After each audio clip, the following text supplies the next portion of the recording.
Hey everybody, this is Bethany Briggs here teaching Mindful Moments class for your healthy coping mechanisms, for your longevity, mobility, flexibility, and overall health. And with consistency, it becomes your way of life and simply who you are. So today we are going to be talking about self-grounding to cope with trauma. So this is important because when we're going through challenging times, when there's trauma, when there's triggers, there has to be a place where you can ground yourself and find the light at the end of the tunnel in a way that helps you heal and grow. So I'm going to talk about 8 different ways to self-ground with traumas. But you could use these in other situations too, not just trauma. But today we're going to focus on trauma. So I hope that you're doing amazing. I hope life is treating you well. I hope summer is being amazing for you so you can enjoy your time with this amazing weather, with family, friends, and also bring in time so you can practice your healthy coping mechanisms. So today isn't necessarily a physical practice. It's going to be more of like a lecture base, but I do want to start out with kind of where we left off last week with intuitive moving and breathing to help us go into this. And doing that is already self-grounding to cope with traumas or to cope with challenges, to cope with the hardships, because once you're able to cope, then you're able to make it a lifestyle and you're able to just practice it when hard times. So just take this moment. I want you to close your eyes and take a deep breath. Take a deep breath in. And then when you're ready, exhaling it out and letting it go, relaxing your shoulders. Now, if you want to just continue with your eyes closed and doing some deep breathing, go for it. But if you feel like maybe you're a little, you need to move a little bit, maybe do a little bit of stretching. Maybe, practice something you practiced last week, or just listen to your body, what you need right now before we get into this class, as this is the start of class. And this is hitting some points of self-grounding to cope with your traumas. So maybe you just need a little stretch. I know for me, I got back from doing errands, so it always feels great to get a little movement, a little stretch in. Taking a deep breath, maybe that's all you need is just some breathing, just to focus on your inner world for a moment. Maybe you're overworked. Maybe you've just been so busy that you forgot about yourself. So just take this moment to do some intuitive moving and breathing with your eyes closed. Maybe seeing where you're at, how you're feeling. And without judgment, just sit there with it. And then move into helping you let it go for this time being. Maybe you're doing this outside, and that's great as well. So just taking a couple more breaths or doing a little bit more moving, whatever that feels like for you. Maybe you're shaking it out. That helps reset the nervous system. So let it out. Shaking it out. Just breathing. And you're practicing a different kind of breath instead of just natural breathing. Maybe you're dancing just to flow. Just to feel what's going on and allowing yourself to be in a natural state. Taking one more breath together before we get into class. Breathing in. And letting it all out. Let's do that one more time. Breathing in. Relaxing the shoulders and making this your deepest inhale and exhale you've done all day. And then if it feels good for you, maybe do a loud, audible exhale. Alrighty. So, again, welcome to class. I hope you're doing amazing. I hope you enjoyed that. little session you did for yourself to help you come back to the present moment and to help you ground. So today, like I said, we're going to be talking about some self-grounding to cope with trauma. Now, the first one, breath work to center and to bring back your energy. We just did that. So you already got that in. But when you're dealing with the trauma, sometimes just taking a moment and to notice where you're breathing. There's different breath work practices you can do, like a five count inhale, 7 count exhale. The box breath is really great. What other ones? Alternate nostril breathing is a really good breath work practice. Just doing diaphragmatic deep breathing. Because sometimes when we're doing the challenges, you'll have a shallow breath, and that's going to cause more stiffness, more overwhelm in the body because you're not breathing properly. So just taking that time to just notice how you're breathing is huge, and it's helped me tremendously. And there's so many other different breath works. You could do breath of fire. You could play around with the breath count, inhale for a certain amount, hold for a certain amount, and then exhale for a certain amount. You could just focusing on inhaling and exhaling for a certain count. Ultimately, like, what feels good for you? And that's where this practice comes in, so you learn what feels good for you and what's going to help you in the present moment. Another thing is to name your emotions without judgment. And this also goes with number 3, which is reflect on emotions and how they connect to you. So this is something you can do with like journaling, which journaling is also another point, which would be number 4. So those 3 things go together. Because what you're going to do is you're reflecting, okay, this is how I'm feeling right now. But you don't want to sit there. You don't want to stay there. That's where stagnation comes in. So you name the emotion without judgment. You reflect on it and how it's connecting to you. Journal about it. Journal about life. Journal good and bad things. Anything that's going on. Journal about the traumas, the triggers. Journal about the joyous moments, the peaceful moments. Journal about it all. And then with the emotions, when you're able to name your emotions, like let's say, okay, I'm feeling anxious. Okay, you named your emotion. You're feeling anxious. There's a trauma going on. There's a trigger. Now reflect on it. What's causing it? And do this without judgment as best as you can. Sometimes it's hard. Sometimes it's really hard to do it without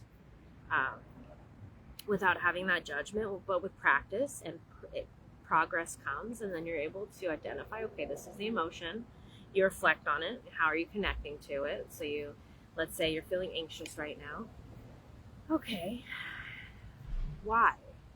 What happened? What's going on? Figuring out, going deep into it. And maybe this is the time to sit down and pray. Sit down into your Bible study. Sit down and lean into God, because he's the anchor in the storm, and he's going to help you through the anxiety. Anxiety is not from God. So yes, it's normal and it's natural and it happens, but if you can remember that, like, God doesn't want us to feel anxious, and it is an emotion that we all have. But if we're able to push past it and find out why the anxiety is coming in, you breathe through it, you name it, you journal about it, and then you're able to let it go, and you don't hold on to it. You just let it flow. And yes, if it comes back again, repeat the process. Keep repeating it. These healthy coping mechanisms aren't meant for like a one-time thing. It's meant to come back to them until you automatically just let it happen. I actually just hit my 6-year anniversary of doing healthy coping mechanisms every single day. And there's sometimes I have to remind myself.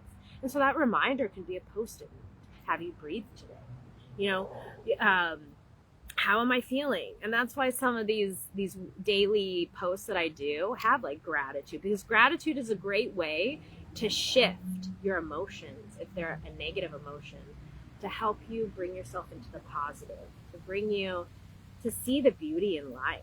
Gratitude, because there's always a blessing, even when there's a challenge, even when there's a trauma, there's always going to be something going on that you can be grateful for. And the storms never last forever. This will pass. even though maybe it doesn't feel like it right now. And you're just in this place. And this is where another point is support system. And so I mentioned a support system already, and that's with God. But you can also find a support system in counseling and therapy, maybe a friend, accountability partner. You can find it with, there's many different, like a coach or a mentor. You can find it in many different places. So it's important to also go to a support system. You don't know how to work through the emotion, or you have this trauma and you don't know how to heal from it, go to your support system. And they look different for everyone. So this is also where you have to figure out what works for you. So we talked about breath work, naming the emotion without judgment, reflecting on it and how they connect to you, and then letting go of the emotion and not holding on to. You would talk about journaling, about life, about the positive, the negative, what's going on, like the joyous times, the peaceful times, the hard times. I noticed journaling has helped me tremendously personally, because on the bad days, I can go back into my journal and I can look and be like, oh, wow, that's not always a hard time, It just brings you back into reality. Because I noticed when you go through traumas, it's so easy to get caught up in that trauma, that trigger. And I'm not saying it's easy. Traumas and triggers are tough, and it takes time. And that's another thing. Okay, give yourself space, give yourself grace, give yourself time to heal. It just won't happen with a snap of a finger, and sometimes it does, where you're like, oh, I feel better, but then it might come back around. And this is where your whole healthy coping mechanisms are really going to help you.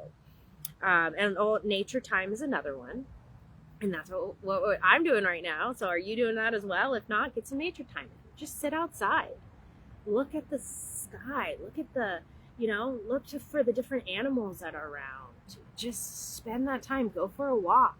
Maybe do your breath work and journaling and reflecting, naming the emotions, doing all that outside your breath work.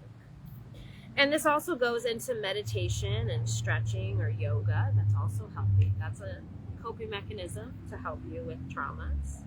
And then what we're doing right now would be taking time for yourself as well. And taking that centering pause to just be, and just to let things be. And that's another thing too, like be in the moment, enjoy life.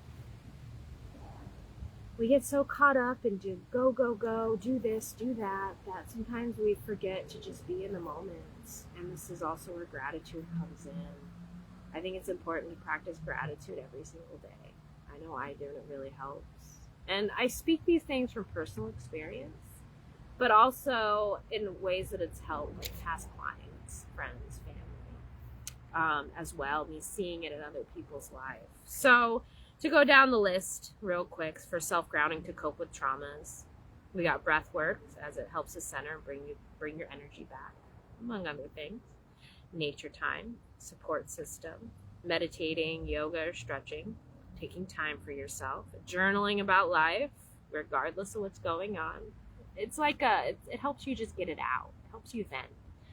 Reflect on your emotions and how they connect, and name the emotion without judging, and then remembering to let it go and not to hold on to it. And there's so many more ways you can ground.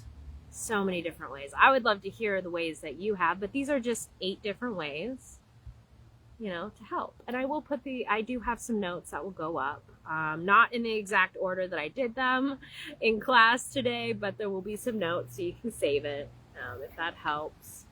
But this is also where I encourage you to figure out what helps you. And if you don't know, go to your support systems.